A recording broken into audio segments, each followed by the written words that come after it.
ആദ്യ മണിക്കൂറുകൾ ഇങ്ങനെയൊക്കെയാണ് നാം അവരെ ചേർത്ത് പിടിച്ചത്. കവർ സ്റ്റോറി തൗഫീഖ് മമ്പാട്.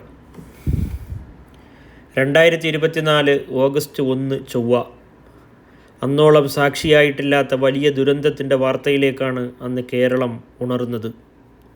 വയനാട് ചൂരൽമലയിൽ ഉരുൾപൊട്ടലുണ്ടായി എന്നും ഉറക്കത്തിൽ നിന്നും ജീവൻ മാത്രം കയ്യിലെടുത്ത് മുണ്ടക്കൈ എന്ന നാട്ടിലെ മനുഷ്യർ നട്ടപ്പാതിരയ്ക്ക് പല വഴിക്ക് പോയി എന്നും മാത്രം ആദ്യം പുറത്തു വന്ന വാർത്ത പിന്നെയാണ് വ്യക്തമായി തുടങ്ങിയത്. നട്ടെല്ലിലൂടെ പാഞ്ഞു കയറുന്ന നടുക്കത്തിൽ കേരളം മുഴുവൻ സ്തംഭിച്ചു നിന്നു. നിസ്സഹായതയും സങ്കടവും കണ്ണുനീരിൻ്റെ രൂപത്തിൽ മഴയായി തോരാതെ പെയ്തു. പക്ഷെ ചിന്തിച്ചു നിൽക്കാൻ സമയമുണ്ടായിരുന്നില്ല. പിന്നീടുള്ള നിമിഷങ്ങൾക്ക് അനേകായിരം ജീവൻ്റെ വിലയുണ്ടായിരുന്നു.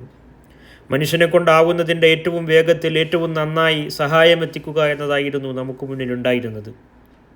ഉടൻ തന്നെ ജമാഅത്തെ ഇസ്ലാമി കേരള അമീർ പി മുജീബുർ റഹ്മാൻ സാഹിബിൻ്റെ നേതൃത്വത്തിൽ കോഴിക്കോട് ഹിറ സെൻറ്ററിൽ മുഴുവൻ പോഷക സംഘടനകളുടെയും നേതാക്കൾ ഒത്തുകൂടി.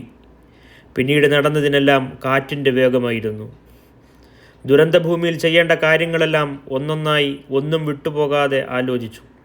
വിവിധ വകുപ്പുകളായി വിന്യസിച്ച് ദുരന്തഭൂമിയിലേക്ക് മുഴുവൻ പ്രവർത്തനങ്ങളെയും ഏകോപിപ്പിക്കുന്നതിന് വേണ്ടി അന്ന് വൈകുന്നേരം തന്നെ പീപ്പിൾസ് ഫൗണ്ടേഷൻ്റെ സംസ്ഥാനതല ദുരിതാശ്വാസ സെൽ കോഴിക്കോട്ട് തുറന്നു.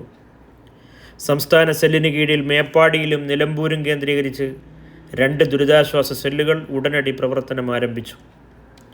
24 മണിക്കൂറും സഹായത്തിന് സജ്ജമായ കോൾ സെൻ്ററുകൾ തുറന്നു. പെട്ടെന്നൊരു നിമിഷം ഒറ്റപ്പെട്ട് ഓരോരോ തുരുത്തിലായിപ്പോയവർക്ക് അത് കുറച്ചൊന്നുമല്ല ആശ്വാസമായത്. ഉറ്റവരും ഉടയവരും എവിടെയാണാവോ എന്ന ആധിയിൽ നിരന്തരം വിളികളുണ്ടായി. എല്ലാ പരിപാടികളും മാറ്റിവെച്ച് അന്ന് തന്നെ അമീർ പി മുജീബുർ റഹ്മാൻ സാഹിബ് മേപ്പാടിയിലേക്ക് പുറപ്പെട്ടു. അവിടെ ദുരിതാശ്വാസ സെല്ലിൻ്റെ മുഴുവൻ പ്രവർത്തനങ്ങളുടെയും ഏകോപനത്തിന് ഊർജം നൽകി.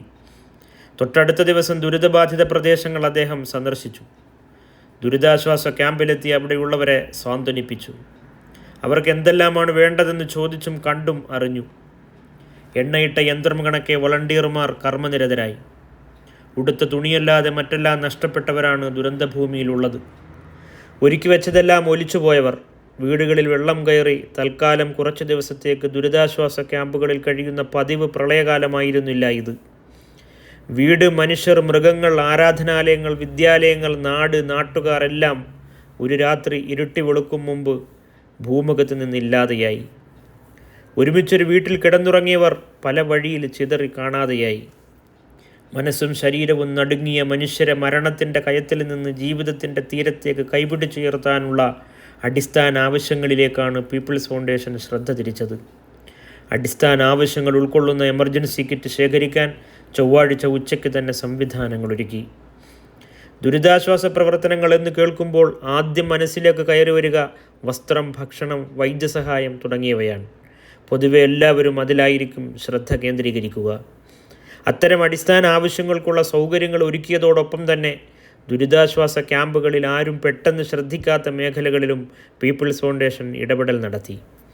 ദുരന്തഭൂമിയിലെ ഡയാലിസിസ് രോഗികൾ, ഗർഭിണികൾ, കൈക്കുഞ്ഞുങ്ങൾ തുടങ്ങിയവർക്ക് ജീവവായു പോലെ പ്രധാനമായ മറ്റു ചിലത് കൂടിയുണ്ട്.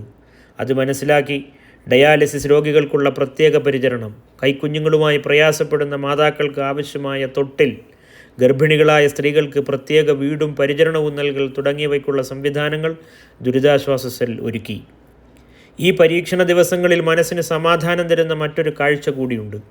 ദുരന്തം തകർത്തെറിഞ്ഞ മണ്ണിൽ നീലക്കുപ്പായമണിഞ്ഞ സേവനത്തിൻ്റെ മാലാഖമാരായി കൈമൈ മറന്നോടി നടക്കുന്ന IRW ടീം വെൽഫെയർ വളണ്ടിയർമാർ.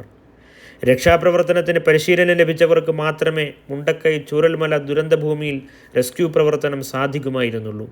രക്ഷാപ്രവർത്തനങ്ങൾക്ക് പരിശീലനം ലഭിച്ചവരാണ് IRWൻ്റെയും ടീം വെൽഫെയറിൻ്റെയും പ്രവർത്തകർ. കുടുങ്ങിക്കിടക്കുന്നവരെ രക്ഷപ്പെടുത്താനും രക്ഷപ്പെട്ടവർക്ക് സഹായങ്ങൾ എത്തിക്കാനും മണ്ണിനടിയിൽ പെട്ടുപോയ മൃതദേഹങ്ങൾ പുറത്തെടുക്കാനും എല്ലാം മറന്ന് ഓടി നടക്കുകയായിരുന്നു അവർ. ദുരന്തബാധിത മേഖലയിൽ ഏറെ അനിവാര്യമാണ് മെഡിക്കൽ ടീം. പരിക്കേറ്റവർക്ക് പ്രാഥമിക ചികിത്സ നൽകാനും മാനസികമായി തകർന്നവർക്ക് കൗൺസിലിംഗ് നൽകാനും ഡോക്ടർമാരും സൈക്കോളജിസ്റ്റുകളും അടങ്ങുന്ന മെഡിക്കൽ ഫ്രട്ടേൺസിൻ്റെയും എത്തിക്കൽ മെഡിക്കൽ ഫോറത്തിൻ്റെയും വിവിധ സംഘങ്ങൾ വയനാട് ദുരന്തബാധിത മേഖലയിൽ 24 മണിക്കൂറും സജീവ സാന്നിധ്യമായിരുന്നു. നിലമ്പൂർ കേന്ദ്രീകരിച്ചുള്ള ദുരിതാശ്വാസ സെല്ലും വളരെ വ്യവസ്ഥാപിതമായി മുന്നോട്ട് പോയി. ചാലിയാറിലൂടെ പോത്തുകല്ലിലേക്കാണ് മൃതദേഹങ്ങളും ശരീരഭാഗങ്ങളും ഒഴുകിയെത്തിയത്. നിലമ്പൂർ ജില്ലാ ആശുപത്രിയിൽ ഹൃദയഭേദകമായ കാഴ്ചകളായിരുന്നു. മൃതദേഹങ്ങളും ശരീരാവശിഷ്ടങ്ങളും ഒന്നിനു പുറകെ മറ്റൊന്നായി വന്നുകൊണ്ടേയിരിക്കുന്നു. പോത്തുകല്ലിലും നിലമ്പൂർ ആശുപത്രിയിലും 24 മണിക്കൂറും വളണ്ടിയർമാർ സേവനനിരതരായി. മയ്യത്ത് സംസ്കരണ നടപടികൾ പൂർത്തിയാക്കാനായി മണിക്കൂറുകളായി കഠിനാധ്വാനം ചെയ്യുന്ന വനിതാ വളണ്ടിയർമാരുടെ സേവനം അത്ഭുതപ്പെടുത്തുന്നതാണ്. നിലവിൽ മേപ്പാടി, കോഴിക്കോട്, നിലമ്പൂർ ദുരിതാശ്വാസ സെല്ലുകൾ കേന്ദ്രീകരിച്ച് വ്യവസ്ഥാപിതമായ രീതിയിൽ ദുരിതാശ്വാസ പ്രവർത്തനങ്ങൾ നടന്നുവരുന്നു. മുണ്ടക്കൈ, ചൂരൽമല നിവാസികൾ പൂർവ്വസ്ഥിതിയിലേക്ക് തിരിച്ചെത്തുന്നതുവരെ ഈ സംഘം കൂടെയുണ്ടാകും ഇൻഷാ അള്ളാഹ്.